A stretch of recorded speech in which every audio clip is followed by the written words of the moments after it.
इमरान खान ने अमेरिका को बाइज्जत बरी कर दिया। कप्तान के सारे बयानिए मर चुके हैं। तदफीन जमान पार्क में होगी। इमरान खान अब अदलिया के घोड़े पर बैठकर इक़्तिदार में आना चाहते हैं। जनरल बाजवा सुपर किंग थे तो तुम क्या उनके मुलाजिम थे? मरियम नवाज के कप्तान पर ताक ताक कर वार। रियासत मदीना में फितने की सजा यही है कि उसे ख़त्म कर दिया जाए। सियासतदानों के खिलाफ मुनज़्ज़म मुहिम चलाकर सिर्फ एक को सादिक और अमीन करार दिया गया।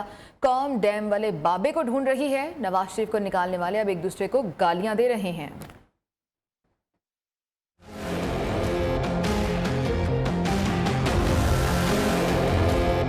अमेरिकन टेलीविज़न को और इंटरनेशनल मीडिया को इंटरव्यूज़ देने शुरू किए। उसमें आपने कहा कि मुझे तो नहीं नज़र आ रहा कि कोई साजिश हुई थी मेरे ख़िलाफ़। और जो रजीम चेंज का जो बयानिया था उसमें आपने अमेरिका को बिल्कुल कल बाइज़्ज़त बरी कर दी। वो जो जलसों में ख़त लहराते थे कि ये साइफ़र है, वो ख़त आपने कहा कि मैंने सुप्रीम कोर्ट में भी भेजा। किधर गया वो बयानी? उस बयानी की न सिर्फ मौत हुई है बल्कि उसकी नमाज जनाजा और तदफीन जो है वो ज़मान पाक में होनी चाहिए। आज कहता है कि अमेरिका ने मेरे खिलाफ साजिश नहीं की, कमर जावेद बाजवा साहब ने मेरे खिलाफ साजिश की। जनरल बाजवा सुपर किंग थे तो आप क्या थे? आप उनके मुलाजिम थे उस वक्त। अब अदलिया के घोड़े पे सवार होकर आने की कोशिश कर रहे हैं। रियासत मदीना में जो शख्स झूठ बोले और हुक्मरान रहा हो और कौम को गुमराह कर रहा हो, उसको क्या कहते हैं? उसकी सज़ा क्या है रियासत मदीना? उसको फितना कहते हैं। एक बड़ी कंसर्टेड और बड़ी ऑर्गेनाइज्ड कैंपेन सियासतदानों के खिलाफ चलाई गई और एक शख्स को सादिक और अमीन करार देने के लिए उन्होंने सबको जो है वो गंदा किया। आज मैं उस शख्स से पूछती हूँ जिसने उस शख्स की उसको मैं ढूंढ रही हूँ, वो साकिब निसार, वो डैम वाले बाबा जी। मैं आज उनको ढूंढ रही हूँ कि आज उनको मैं पूछूं कि आपने इस शख्स को सदाकत और अमानत का सर्टिफिकेट दिया। न्यूज़ की खबर की तस्दीक महकमा एंटी करप्शन ने वफाकी वज़ीर दाखिला राना सनाउल्लाह को एराजी केस में क्लियर कर दिया है। वफाकी वज़ीर दाखिला राना सनाउल्लाह और उनकी अहलिया को क्लीन चिट मिल गई है। 3 रुकनी JIT को राना सनाउल्लाह के खिलाफ ठोस शवाहिद ना मिल सके। न्यूज़ ने 2 फरवरी को ही राना सनाउल्लाह के क्लियर होने की खबर दे दी थी। मज़ीद तफसीलात जान लेते हैं। वकास गौरी हमारे साथ मौजूद हैं। जी वकास, क्या न्यूज़ है आपके पास? जी बिल्कुल, महकमा एंटी करप्शन ने वफाकी वज़ीर दाखिला राना सनाउल्लाह को अराजी केस में बरी कर दिया है। राना सनाउल्लाह और इनकी अहलिया पर इल्ज़ाम था कि उन्होंने जो है वो निजी हाउसिंग सोसाइटी कलर सहार के करीब 2 प्लाट जो है वो बतौर रिश्वत लिए थे। उस वक्त राना सनाउल्लाह सूबाई वज़ीर कानून थे, जिस पर एंटी करप्शन ने उनके खिलाफ मुकदमा दर्ज किया और उनकी गिरफ्तारी की भी कोशिशें की। ताहम अब राना सनाउल्लाह को जो है वो इंक्वायरी में बाज़ाब्ता क्लियर कर दिया है। एंटी करप्शन हेडक्वार्टर से राना सनाउल्लाह की इंक्वायरी खत्म होने की का ड्रॉप ऑर्डर जो है वो रावलपिंडी रीजन को भेज दिया गया है। न्यूज़ ने 2 फरवरी को ही राना सनाउल्लाह के खिलाफ इंक्वायरी जो क्लियर होने की खबर नशर कर दी। ठीक है, बहुत शुक्रिया आपका। इमरान खान जनूबी पंजाब के मेंबरान असम्बली पर बरहम हो गए। शाह महमूद कुरैशी के बेटे ज़ैन कुरैशी का पार्टी टिकट खतरे में पड़ गया। ज़िलाई सदर तहरीक इंसाफ खालिद जावेद वड़ाइच भी पार्टी चेयरमैन के रडार पर आ गए। जनूबी पंजाब के पार्टी अहदेदारान से खिताब में इमरान खान ने कहा है कि ज़ैन कुरैशी और खालिद जावेद वड़ाइच की रैलियां C क्लास रहीं। दोनों पार्टी पोजीशन बेहतर ना बना सकी तो उनके पार्टी टिकट खतरे में होंगे। अहम खबर आप तक पहुंचा रहे हैं। दोनों पार्टी पोजीशन अगर बेहतर ना बना सके तो उनके पार्टी टिकट खतरे में पड़ जाएंगे, ऐसा कहना है इमरान खान का। इमरान खान जनूबी पंजाब के मेंबरान असम्बली पर बरहम हो गए। मुल्तान से खबर है, जहां चेयरमैन तहरीक इंसाफ इमरान खान बरहम हो गए हैं और शाह महमूद कुरैशी के बेटे ज़ैन कुरैशी का पार्टी टिकट खतरे में पड़ गया है। मुल्तान से राव समीउल्लाह पावरनगर से ये जो ग्रेड C की रैलीज हैं, ये तीनों को फिर से करनी पड़ेगी रैलीज अगर आप पार्टी का टिकट लेना चाहते हैं। अगर आप पार्टी का टिकट नहीं लेना चाहते, आपको कोई जरूरत नहीं है रैली करने की। अभी तक परफॉर्मेंस बड़ी मतलब सारी चीजें स्टडी की, जो मैंने बताया 3 चीजें देखते हैं। उसके बाद फिर मैं इसको कहता हूँ कि आपकी ग्रेडिंग करें और उसके बाद आपको मैसेजिंग करें।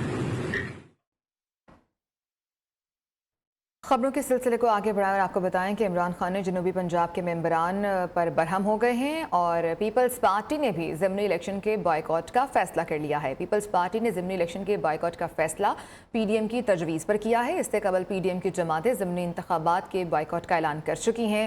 तफसीलात जान लेते हैं। सरदार शिराज हमारे साथ मौजूद हैं। जी सरदार शिराज, क्या अपडेट्स हैं आपके पास? जी, कौमी असम्बली के जो ज़मीनी इंतखाबात हो रहे हैं, इस हवाले से पीटीएम की जो जमातें हैं उनमें इख्तलाफात पाए जा रहे थे। पीपल्स पार्टी का मौक़िफ़ ये था कि हमें जो है ये फील्ड जो है खाली नहीं छोड़ना चाहिए, हर सूरत में जो है इंतखाबात में हिस्सा लेना चाहिए। तमाम पीटीएम की जो दूसरी जमातें थीं, जिनमें मुस्लिम लीग नून और जमीयत उलमा इस्लाम, उन्होंने पहले ही जो है ना वो बाइकआउट का ऐलान कर दिया था। इस पर जो है आज पीपल्स पार्टी ने दोबारा जो है वो अपनी सीनियर क़यादत के साथ मशावरत के बाद ये फैसला किया है तो वो पीटीएम की तजवीज़ को कबूल करते हुए इन इंतखाबात में हिस्सा नहीं लेंगे। जी ठीक है, बहुत शुक्रिया आपका। उधर शहबाज शरीफ के खिलाफ आशियाना स्कैंडल में नैब के गवाह का बयान से इनहराफ। स्टार सईद ने कहा कि दबाव और जबर से शहबाज शरीफ के खिलाफ गवाह बनने पर मजबूर किया गया था। DG NAB Shahzad Saleem, director NAB Mohammad Rafi और केस ऑफिसर आफ्ताब अहमद ने दबाव डालकर झूठी शहादत ली। LDA के चीफ इंजीनियर स्टार सईद का शहबाज शरीफ के वकील अमजद परवेज़ के जरा में एतराफ़। अहम खबर आप तक पहुँचा रहे हैं। शहबाज शरीफ के खिलाफ आशियाना स्कैंडल में नैब के गवाह का बयान से इनहराफ। इसरार सईद ने कहा है कि दबाव और जबर से शहबाज शरीफ के खिलाफ गवाह बनने पर उन्हें मजबूर किया गया था। DG नैब शहजाद सलीम, डायरेक्टर नैब मोहम्मद रफ़ी और केस ऑफिसर आफ्ताब अहमद ने दबाव डालकर झूठी शहादत ली। LDA के चीफ इंजीनियर इसरार सईद का शहबाज शरीफ के वकील अमजद परवेज़ के जरा में ये एतराफ़ सामने आया है। अहम खबर है, शहबाज शरीफ के खिलाफ आशियाना स्कैंडल में नैब के गवाह का बयान से इनहराफ।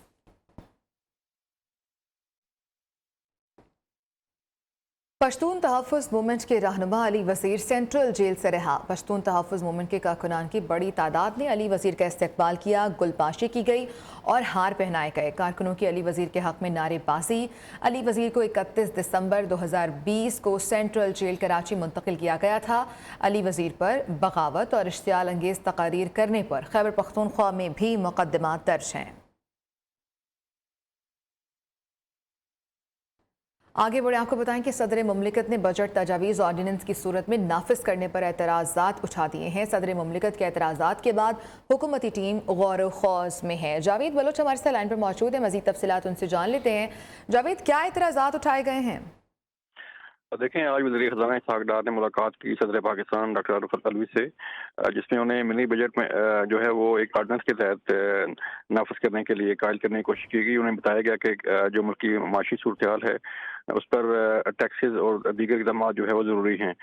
इस पर ईवान सदर ने बाकायदा अलामिया जारी किया है, जिसमें ये कहा गया है कि सदर पाकिस्तान ने ये कहा है कि जो भी कानून लाना है, जो भी कानून शादी करनी है, उसे असम्बली में लाया जाए और इस समय जल्द असम्बली का इजलास बुला के कानून पास किया जाए, जिसके बाद जो है वो कानून शादी होगी। जी ठीक है, बहुत शुक्रिया आपका जावेद बलोच। तहरीक इंसाफ ने जेल भरो तहरीक का तरीक़ेकार तय कर लिया है। तहरीक इंसाफ के फोकल पर्सन एजाज चौधरी को तमाम सूबाई और डिवीजन के सदूर से डेटा लेने की हिदायत कर दी गई है। जेल भरो तहरीक में मरहलावार गिरफ्तारियां दी जाएंगी।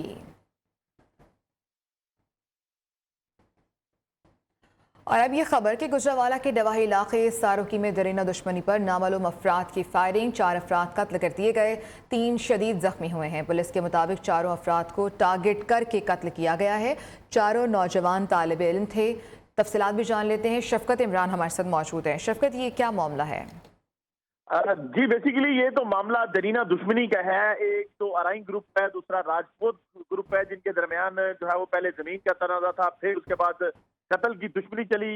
आज जो है वो बाकायदा घात लगाकर इन बच्चों पर फायरिंग की गई है और ऐसी अंधाधुंध फायरिंग की जिससे 3 सगे भाई जो है वो जाँ बाग हो गए और 3 सगे भाइयों समेत 4 अफराद अब जाँ बाग हुए हैं।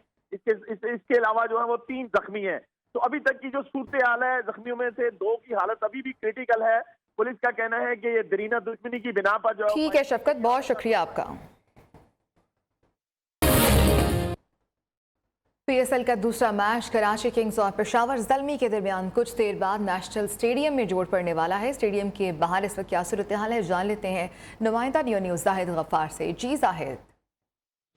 जी बिल्कुल, कराची नेशनल स्टेडियम कराची में मौजूद है और कराची किंग्स और पेशावर ज़ल्मी के दरमियान जो मैच है वो शुरू होने में बहुत ही कम वक्त रह गया है और शायकीन क्रिकेट की आमद का सिलसिला भी शुरू हो चुका है। गेट्स ओपन हो चुके हैं। इनसे पूछेंगे क्या आज जो मैच है वो दिलों के बादशाहों और पेशावर के जवानों के दरमियान होगा? दिलों के बादशाह कराची किंग और पेशावर के जवान, इनके दरमियान आज मैच हो रहा है और इंशाअल्लाह कराची विन वसीम आज इंशाअल्लाह कप्तानी का हक अदा करेगा। तो उनका यही कहना है कि जीत कराची की हो या पेशावर की, लेकिन पाकिस्तान की जीत पहले होगी और उसके बाद जो भी टीम जीतेगी वो भी इन्हीं की अपनी टीम है।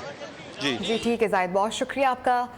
आज का मैच कौन जीतेगा? शायकीन क्रिकेट अपनी अपनी फेवरेट टीम की जीत के लिए दुआ गो और पुरुमीद हैं। कराची के शहरी क्या कहते हैं आइए आपको दिखाते हैं। हम कश्मीर सिंध से आए, कराची के लिए हम सपोर्ट के लिए आए। माशाल्लाह कराची इस दफा जीतेगा। कराची किंग्स लगा के मिंग सबको लेके उड़ जाएंगे और आज बिल्कुल जीतेंगे आज कराची किंग्स। आमिर और बाबर का मुकाबला देखने आए। आज बाबर आजम से बहुत उम्मीद है और इंशाल्लाह बेहतरीन कवर ड्राइव मारेंगे और इंशाल्लाह आमिर का अच्छा मुकाबला करेंगे और इंशाल्लाह ज़ल्मी जीतेगा। बाबर देखे ना आमिर का क्या हाल करता है, इंशाल्लाह बाबर अच्छा खेलेगा। पंजाब में इलेक्शन कब होंगे? गवर्नर और इलेक्शन कमीशन में तारीख पर इत्तेफाक न हो सका। गवर्नर पंजाब की ज़ेर सदारत इजलास, secretary election commission, chief secretary, IG Punjab समेत दीगर हुकाम की शिरकत। गवर्नर बलीगुर रहमान का कहना है कि लाहौर हाईकोर्ट के फैसले में कानूनी सकम है। गवर्नर पंजाब का अदालती फैसले के खिलाफ अपील दायर करने का फैसला। हुकूमत पंजाब ने इलेक्शन कमीशन की नई हल्का बंदियों के बाद 402 यूनियन काउंसिल्स पर मुश्तमिल लाहौर का नया नक्शा तैयार कर लिया है। 5 रंगों की लाइनों से बाउंड्री वॉल को नुमाया किया गया है। नया नक्शा बल्दियाती एक्ट 2022 के मुताबिक बनाया गया है। 6 साल बाद लाहौर के नए नक्शे में 128 यूनियन काउंसिल्स शामिल कर ली गई हैं, जबकि नक्शे के मुताबिक लाहौर यूनियन काउंसिल्स के एतबार से पाकिस्तान का सबसे बड़ा शहर बन गया है। मजीद तफसीलात जान लेते हैं। नुमाइंदा न्यूज़ अहमद कुरैशी हमारे साथ मौजूद हैं। जी अहमद। जी बिल्कुल, बल्दियाती इंतखाबात के लिए यूनियन काउंसिल्स के नए नक्शे जो है वो तैयार किए जा रहे हैं। लाहौर का नया नक्शा जो है 5 हिस्सों पर मुश्तमिल होगा। पुराना नक्शा जो है 274 यूनियन काउंसिल और नया जो है 402 यूनियन काउंसिल्स पर मुश्तमिल है। नए नक्शे के मुताबिक तहसील सिटी में 146 के करीब जो है यूनियन काउंसिल्स जो हैं वो उन पर मुश्तमिल है। तहसील शालीमार जो है 147 से 238 यूनियन काउंसिल, तहसील कैंट 239 से 260, तहसील मॉडल टाउन 261 से 368, तहसील रायविंड जो है 369 से 402 यूनियन काउंसिल्स पर मुश्तमिल है। नक्शा में मेट्रोपॉलिटन कॉर्पोरेशन में चीफ ऑफिस यूनिट्स जो है रायविंड और कान्हा भी शामिल किए गए हैं। नया नक्शा जो है इलेक्शन कमीशन की हल्का बंदियां जो हैं उसके बाद। ठीक है, बहुत शुक्रिया आपका। बरतानवी एयरलाइन वर्जिन अटलांटिक का पाकिस्तान के लिए परवाजें मुअत्तल करने का ऐलान सामने आया है। सिविल एविएशन अथॉरिटी का कहना है कि वर्जिन अटलांटिक ने यह फैसला उनकी अपनी ऑपरेशनल वजूहात की बिना पर किया है। वर्जिन अटलांटिक मौसम गर्मा शेड्यूल की मंजूरी के लिए सिविल एविएशन से राबते में है। खुर्शीद रहमानी हमारे साथ मौजूद है, मजीद तफसीलात उनसे जानेंगे। खुर्शीद, किन वजूहात की बिना पर यह फैसला लिया गया? जी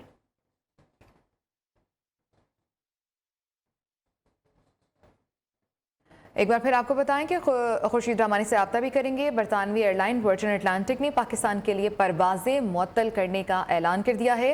सिविल एविएशन अथॉरिटी का कहना है कि वर्जिन अटलांटिक ने यह फैसला उनकी अपनी ऑपरेशनल वजूहात की बिना पर किया है। खुर्शीद रहमानी हमारे साथ मौजूद हैं, मजीद उनसे जान लेते हैं। खुर्शीद, क्या वजूहात हैं?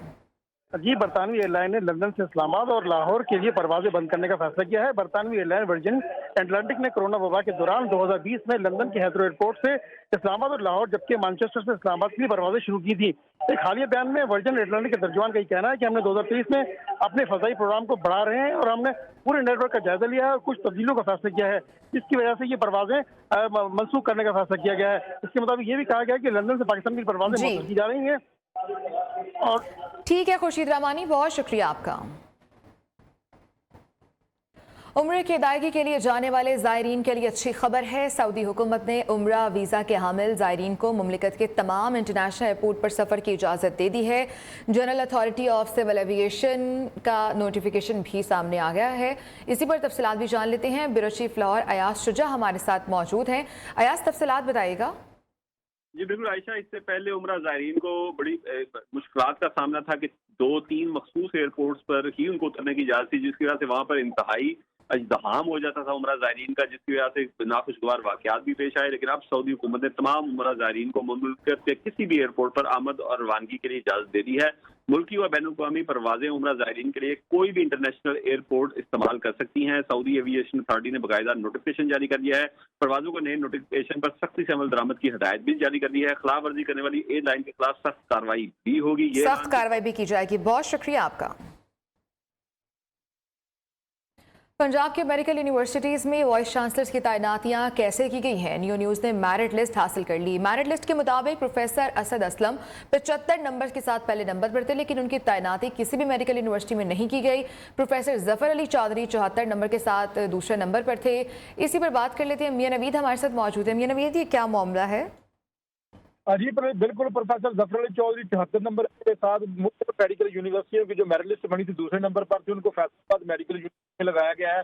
प्रोफेसर खालिद मसूद गोंदल 71 नंबरों के साथ तीसरे नंबर पर थे, उनको फातिमा जनाब मेडिकल यूनिवर्सिटी में लगा दिया गया। इसी तरह जो है वो प्रोफेसर महमूद अयाज 68 नंबरों के साथ 5वें नंबर पर थे, जिनकी तैनाती किंग एडवर्ड मेडिकल यूनिवर्सिटी में की गई। और उसके साथ साथ प्रोफेसर एहसन वहीद राठौर जो है वो 63 नंबरों के साथ 7वें नंबर पर थे। मैं आपको बता चलूं, वज़ीर-ए-आला पंजाब पहले 3 जो है वो नंबर होते हैं, उनको सिलेक्शन कमेटी जो सर्च कमेटी भेजती है, उनमें से 3 में से 1 की तैनाती कर सकते हैं। ताहम ये सिलेक्शन मुख्तलिफ यूनिवर्सिटियों की सिलेक्शन लिस्टें हैं, जिसके मुताबिक जो है जो मेरिट बनाया और कैसे कैसे तैनाती की गई। जी ठीक है, बहुत शुक्रिया आपका मियां नवीद। लाहौर थाना काना के इलाके में निजी स्कूल टीचर को स्कूल से अगवा कर लिया गया। 5 मुलजमान ने स्कूल में मौजूद टीचर को असले के जोर पर अगवा किया है। स्कूल में फायरिंग भी की गई है। अली मिर्जा हमारे साथ मौजूद है, मजीद तफसीलात उनसे जान लेते हैं। जी अली। आयशा, बिल्कुल थाना काना के निजी स्कूल की टीचर को जो है वो अगवा किया गया है। काना पुलिस ने जो है जवेरिया नामी टीचर को बाकायदा तौर पर जो है वो 24 घंटे में जो है वो अगवा कर लिया। आपको ये इतला दूं कि ये जो टीचर जिसको अगवा किया गया, नामजद इन मुलजमान के खिलाफ मुकदमा दर्ज था। इंचार्ज इन्वेस्टिगेशन ने एक मुलजिम को जो है वो गिरफ्तार कर लिया और बाकी निशानदही पर जो है वो छापे मारे जा रहे हैं। जैसे ही न्यू न्यूज़ पर खबर नशर हुई तो CCPO लाहौर और IG पंजाब ने नोटिस लेकर जो है जवेरिया जो स्कूल टीचर है उनकी बाजियाबी के जो है वो बाकायदा तौर पर मुतालबा इनके लवाहिकीन ने किया था। तो CCPO लाहौर और IG पंजाब ने जो है वो इंक्वायरी और गिरफ्तारी का हुक्म दिया। जी ठीक है, बहुत शुक्रिया आपका। वज़ीर ख़ारजा बिलावल भुट्टो ज़रदारी का कहना है कि मुश्किल वक्त में दुनिया का साथ देना हमारी बेहतरीन ख़ारजा पॉलिसी का सबूत है। हमारे फ़ॉरेन सर्विस ऑफिसर्स ने दुनिया भर में पाकिस्तान का मौक़िफ़ बेहतरीन अंदाज में पेश किया है। हमें हर मैदान में जदीद टेक्नोलॉजी के इस्तेमाल को फ़रोग़ देना है। फ़ॉरेन सर्विसेज अकेडमी में 42वें डिप्लोमेटिक कोर्स के ऑफिसर से खिताब में वज़ीर ख़ारजा ने कहा, ख़ित्ते में इलाकाई अमन के क़याम के लिए इक़दाम पाकिस्तान की ख़ारजा पॉलिसी का हिस्सा हैं। ग़ज़र में बारिश और पहाड़ों पर बर्फबारी से निज़ाम ज़िंदगी मुतासर है। सड़कों पर फिसलन की वजह से ट्रांसपोर्ट की आमदोरफ्त में मुश्किलात का सामना है। ग़ज़र के बलाई सब डिवीजन गोपिस तहसील भिंडर तहसील अशकुमन में 2 फुट तक बर्फ़ पड़ चुकी है। ग़ज़र के बलाई इलाकों से ज़िले हेडक्वार्टर्स गाबको ज़रई हेडक्वार्टर गिलगित और रावलपिंडी जाने वाली ट्रांसपोर्ट भी बंद है। ट्विटर के मालिक एलन मस्क ने ट्विटर से ब्लू टिक खत्म करने का ऐलान कर दिया है। ट्विटर के मालिक का कहना है कि पुराने तस्दीकशुदा अकाउंट्स के ब्लू टिक्स फ्रॉड हैं और उन्हें जल्द खत्म कर दिया जाएगा। एलन मस्क ने नवंबर 2022 में इंदिया दिया था कि प्लेटफॉर्म पर पहले से तस्दीकशुदा अकाउंट्स के ब्लू टिक्स चंद माह में खत्म कर दिए जाएंगे।